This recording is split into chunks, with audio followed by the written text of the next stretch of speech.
Olá, graça e paz, louvado seja Deus. Tudo bem com você? Tudo bem com sua família? Chegamos ao capítulo 7 de Números, oferta dos príncipes na dedicação do altar. Aleluia. Diz assim: no dia seguinte que Moisés acabou de levantar o tabernáculo e ungiu e o consagrou e todos os seus utensílios, bem como o altar e todos os seus pertences, os príncipes de Israel, os cabeças da casa de seus pais, os que foram príncipes das tribos que haviam presidido o censo, ofereceram e lhe trouxeram a sua oferta perante o Senhor: 6 carros cobertos e 12 bois.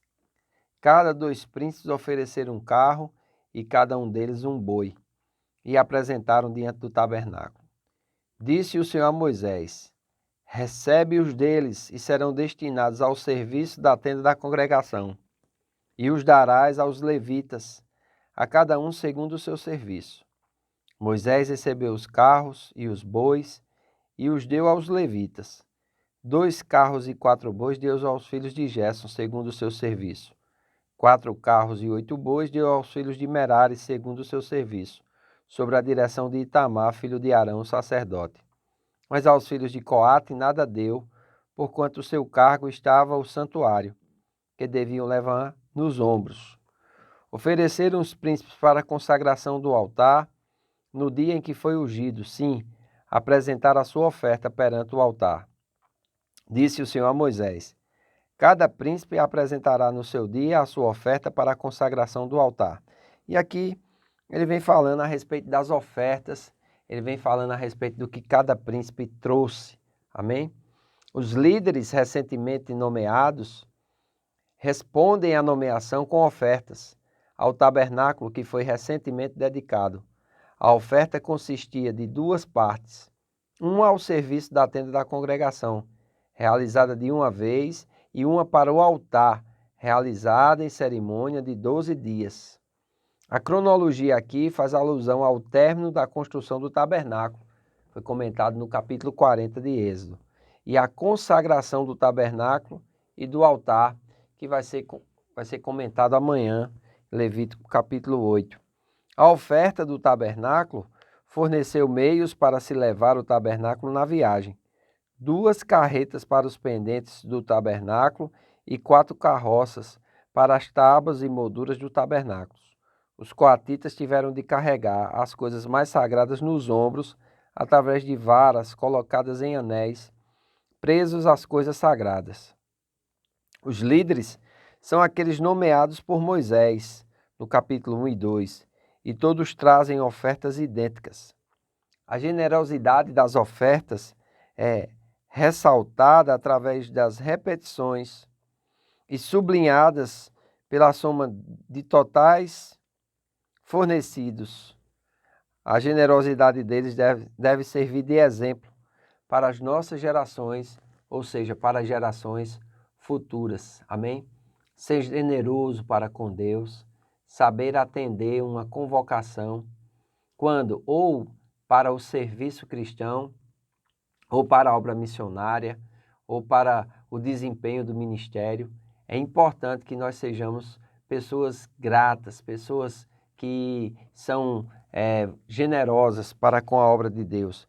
E é interessante, aqui vem exatamente falando a respeito dessas ofertas, a respeito dessa dedicação ao altar, e todo esse capítulo vai descrever os meios através dos quais o Senhor se comunicava com Moisés no cumprimento de sua promessa. Amém? Então é muito importante nós entendermos que esse capítulo vai mostrar que o tabernáculo completamente ele vai estar pronto para o uso. Enquanto nós vimos aqui nos capítulos anteriores, no livro de Êxodo, né, e no livro de Levítico, todas as orientações que Deus havia dado, aqui nós já estamos vendo o tabernáculo praticamente completo. E aqui como se iria transportar tudo aquilo que havia feito segundo o modelo que Deus tinha dado a Moisés. Então lembre-se, no plano de Deus, Deus já pensou em tudo. E nós precisamos entender isso para que nós sejamos fiéis na casa de Deus, para que nós sejamos generosos, para com a obra de Deus e para que nós possamos cumprir a tarefa que Deus nos chamou para fazer. Cada líder aqui tinha a sua parte, amém? Cada tribo tinha que cooperar com alguma coisa e até mesmo no meio dos levitas, cada um ele era responsável para fazer algo. Deus nunca chamou ninguém para somente se assentar no banco e não fazer nada na igreja. Todos nós somos conclamados a servir uns aos outros de acordo com aquilo que Deus nos guia. Nós somos guiados pelo Espírito de Deus e o Espírito de Deus vai nos guiar a nós sermos proativos na obra de Deus, a nós servirmos uns aos outros. E é interessante, o Senhor vai falando com Moisés e vai dizendo, e vai explicando, e vai mostrando. Lá no versículo 84, ele vai dizer: esta é a dádiva feita pelos príncipes de Israel para a consagração no altar no dia em que foi ungido. 12 pratos de prata, 12 bacias de prata, 12 recipientes de ouro, cada prato de prata de 130 siclos, cada bacia de 70. Toda a prata dos utensílios foi de 2.400 siclos, segundo o ciclo do santuário. 12 recipientes de ouro cheios de incenso, cada um de 10 siclos, segundo o ciclo do santuário. Todo o ouro dos recipientes foi de 120 siclos. Todos os animais para o holocausto foram 12 novilhos, carneiros 12, 12 cordeiros de 1 ano, com a sua oferta de manjares, e 12 bozes para a oferta pelo pecado. E todos os animais para o sacrifício pacífico foram 24 novilhos, os carneiros 60 e os bodes 60, os cordeiros de 1 ano 60.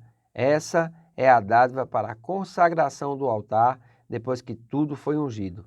Quando Moisés entrara na tenda da congregação para falar com o Senhor, então ouvi a voz que lhe falava de cima do propiciatório, que está sobre a arca do testemunho entre os 2 querubins. Assim Deus lhe falava. E hoje Deus nos fala através da sua palavra. Todo momento e todo o tempo que nós abrimos a palavra de Deus, o Senhor está falando ao nosso coração.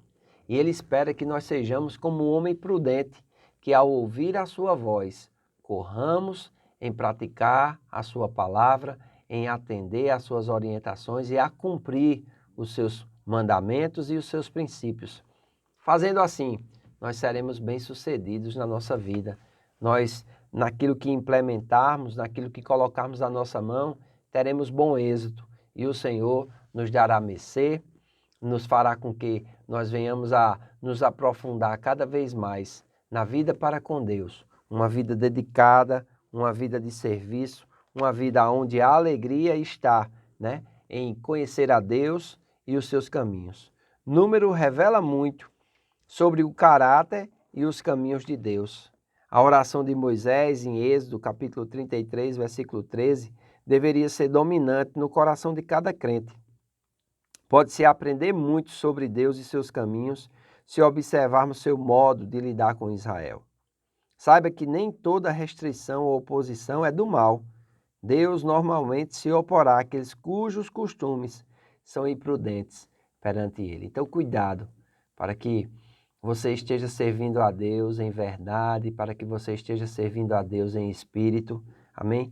Para que nada do inimigo venha ser encontrado na sua vida. Compreenda que Deus é imutável, sua natureza, caráter, o que Ele diz, nunca mudam, né? O escritor aos Hebreus, no capítulo 13, no versículo 8, ele diz que Jesus Cristo é o mesmo ontem, hoje e será eternamente. Se tem alguém que tem que mudar nesse relacionamento, sou eu e é você. Saiba que Deus é para você. Ele até transformará blasfemas em bênção e usará o mal contra você para o seu próprio bem. Que nós possamos, em nome de Jesus, estar atentos à palavra de Deus e buscar essa palavra de todo o nosso coração, para que através dela nós possamos agradar a Deus. Amém? Quero convidar você, juntamente com sua família, a estar hoje à noite na Casa do Oleiro. Teremos nossa casa de oração, nossa escola bíblica. Vem estar conosco, vem orar conosco. Será um tempo glorioso. Faço votos por tua prosperidade e saúde, assim como é próspera a tua alma. Que Deus te abençoe e até amanhã.